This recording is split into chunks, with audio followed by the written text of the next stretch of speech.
A magnitude 2.9 earthquake occurred.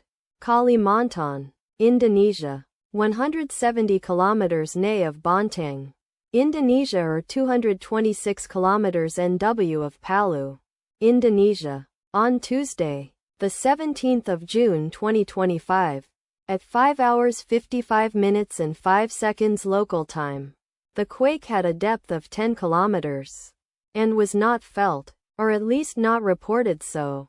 Data source from EMSC. Did you feel it? Let us pray. May the earthquake that occurred not affect our brothers and sisters there.